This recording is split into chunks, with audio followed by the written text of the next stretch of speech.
mijn vader belde me op. Ja, kun je eventjes naar huis komen, want we moeten eventjes praten. Of we moeten je wat vertellen of zoiets. Dus ik zei, ja, jullie zijn zeker weer boos op me. En toen zei hij, nee, we zijn niet boos op jou. En wanneer zeggen je ouders dat, behalve als ze je gaan vertellen dat ze gaan scheiden? Dat is zo'n cliché. Zo'n cliché altijd. Dat ze dan zeggen, nee, het is niet jouw schuld, weet je wel?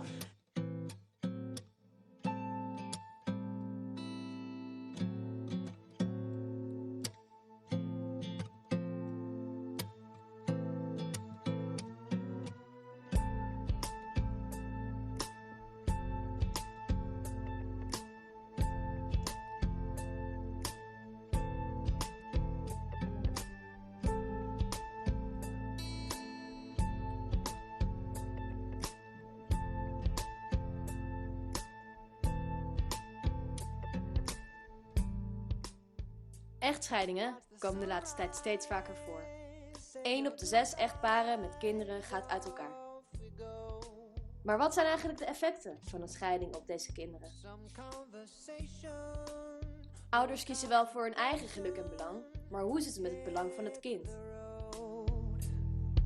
Ook mijn ouders zijn gescheiden en ik ging op zoek naar leeftijdsgenoten in dezelfde situatie met een eigen verhaal.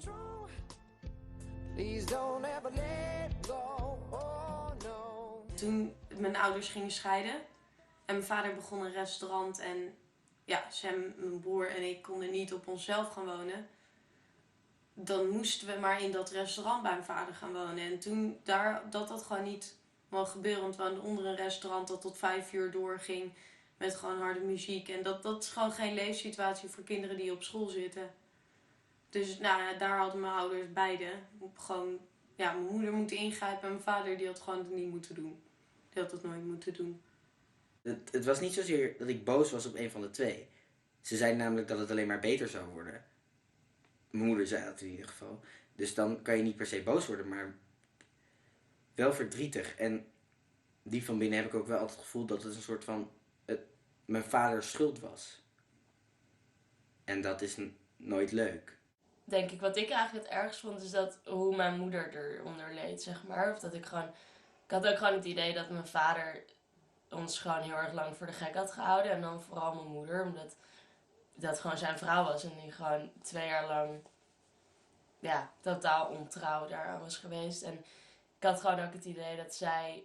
Ik had altijd het idee van, als zij nooit op die avond daar was geweest en dan die stap had ondernomen en op hem was afgestapt. En terwijl ze wist dat hij een vrouw en kinderen had, toch wel was doorgegaan, dan was het nooit gebeurd. En dan had ik nog wel gewoon mijn leuke gezinnetje gehad. Ik zag het niet aankomen. Ik zag het echt niet aankomen. En ik dacht ook, wat? Waarom? Vroeg ik, weet je. In maart of zoiets kwamen wij erachter dat mijn vader een vriendin had. Toen mijn moeder wist het niet. Dus hij is gewoon vreemd gegaan. Steeds zijn verhaal veranderen. En dan was het weer in de zomer. En dan was het, oh nee, we gaan toch al eigenlijk al met elkaar vanaf het voorjaar. En volgens mij is het al 2 jaar bezig of zo voordat ze uit elkaar gingen. Maar dat zegt hij niet, maar ik geloof hem gewoon niet meer. Ik vertrouw hem daar niet meer in. In principe een goede scheiding die bestaat natuurlijk niet, want het heeft altijd effect op het kind. Maar ik denk, ja, natuurlijk, mijn vader die verwijt ik eigenlijk alles omdat ik het totaal anders aangepakt zou hebben. Ik zou er gewoon zijn voor een kind. Daardoor heb ik wel geleerd, zeg maar, hoe mijn vader is. Je verwacht niet van een papa dat hij je een soort van aan je lot overlaat. Je verwacht dat je altijd toch, zeg maar, nou ja, dat het gewoon je papa is. Ik was ook een beetje bang om zeg, mijn vader echt te zeggen hoe ik me erover voelde. Omdat ik ook... Ik wilde hem ook weer niet te veel het idee geven dat hij alles had gedaan. Zeg maar, dat hij alles fout had gedaan. Dus ik wilde denk ik een beetje met hem, zeg maar, bevriend blijven. Of een beetje die band die we hadden, zeg maar, behouden. En dan denk ik dat ik daardoor gewoon niet te veel durfde te zeggen tegen hem wat ik voelde en wat ik dacht en zo erover.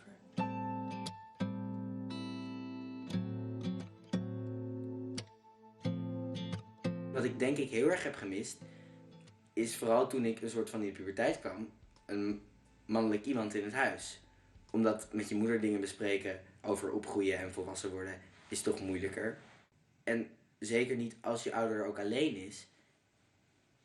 Ze zullen hele andere gesprekken met je hebben. Ze praten niet meer met elkaar. Ik mis denk ik ook een heel groot gedeelte van mijn woordenschat. Wat ik misschien zou hebben als ze er allebei wel waren. Want die spreken op een hoger niveau. En je ziet ook hoe volwassenen met elkaar omgaan. Mijn moeder is meer langzaam een soort van deel van de kinderen geworden. Ze is ook steeds gestoorder geworden naarmate ze langer alleen was. Ik denk toen ik 12, 13, 14 zeg maar. Toen kwam eigenlijk bij mij een soort van boosheid inderdaad. En toen heb ik ook bijvoorbeeld een half jaar of een jaar zelfs dat ik niet bij mijn vader thuis zou komen. Ik ben gaan blowen. En breezers gaan drinken. En met allemaal stomme jongens gaan zoenen en zo. Ik denk dat dat in mijn school, gewoon in de eerste en tweede, heb ik gewoon niet aan school gedacht. En heb ik ook gewoon, ben ik bijna naar het VMBO tegengestuurd en dat soort dingen. Omdat ik gewoon ja, enorm aan het rebelleren was en alleen maar op het Museumplein niet zo bij slimme dingen aan het doen was. Dus ik denk dat ik een soort van heel vroeg in de puberteit ben geraakt door het scheiden van mijn ouders. Het idee dat ik al vaak heb is dat mijn moeder een nieuw gezin heeft gevonden waar ze het wel helemaal goed bij heeft. En die zit daar. En mijn vader die is toen ook maar weggegaan. En die heeft nu ook zijn eigen vriendin en kind. Zeg maar, ik ben een beetje degene die is overgebleven. Ik heb een soort van mijn eigen woning. En dan is het zo dat mijn moeder die komt een paar dagen in de week naar mij toe. En daar ben ik dan gewoon mee. En mijn vader die komt af en toe door de week om mij wakker te maken voor school. Wat ik denk dat een positief effect is, nou dat kan je eigenlijk ook heel negatief noemen. Is dat ik heel erg met mijn vader vooral en met mijn moeder heb om leren gaan. En ook heb ingezien, oké, vooral van mijn vader, van jou hoef ik niks te verwachten. Dus dat doe ik ook niet. En dat is voor mij persoonlijk een hele goede bescherming. Maar het is natuurlijk heel erg dat ik dat nu al heb moeten leren dat ik nooit iets meer aanneem voor wat het is. En dat ik mensen veel minder snel op dit moment echt vertrouw. En echt, als ze iets zegt dat ze iets gaan doen, dat ik dat ook echt aanneem en daar ook in geloof. Ik zorg altijd dat ik iets achter de hand heb, zodat ik het zelf op kan lossen en voor mezelf kan zorgen.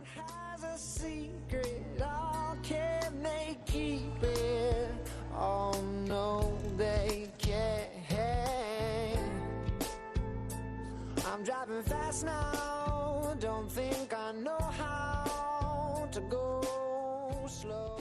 Dat is toch hetgeen dat mij het meest raakt en wat mij gewoon het meest pijn doet. Dat ik wel ben achtergelaten. Zij zijn allemaal weggaan en hun eigen leven gaan leiden. Terwijl ik nog helemaal niet klaar ben om mijn eigen leven volledig te gaan leiden. Omdat ik gewoon simpelweg nog niet klaar ben met school.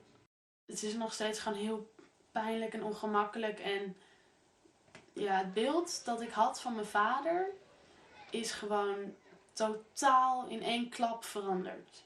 Ik ben gewoon heel boos op hem. En zie je hem nu nog? Jawel. Nu wel weer iets meer. Dus de band aan het opbouwen. Maar ik vind dat heel irritant. Omdat je beeld is zo ineens omgegooid. Het beeld van hoe een gezin in elkaar zit. Het beeld van hoe je vader hoort te zijn. En ik heb zo erg in het begin, dat is eigenlijk best gek dat ik daar nu ineens weer aan denk. Want ik wil dat helemaal vergeten. Maar dat ik zo totaal het gevoel had dat niks meer waar was of zoiets. Dat alles gewoon ineens gelogen was. En ik merk ook dat ik bijvoorbeeld in hoe ik naar relaties kijk, in mijn beeld naar relaties of verliefd zijn, zit er altijd een ding van dat het stuk gaat en dat het stopt en dat je nooit eeuwig bij elkaar kan zijn. En dat is wel pijnlijk om te zien, vind ik bij mezelf. Omdat bijvoorbeeld, ik ken andere mensen en Charlie heeft dat ook meer, mijn vriendinnetje. Dat ze wel het idee heeft dat iets eeuwig kan duren. En bij mij is er iets diep van binnen wat zegt dat het altijd kapot moet gaan. Ik wou sowieso dat mijn vader niet vreemd was gegaan. Heel vaak. Ik had liever gehad dat mijn vader nog, al was het maar voor een paar weken, thuis was blijven wonen. En dan bij ons was geweest. En hij was gewoon in één klap weg.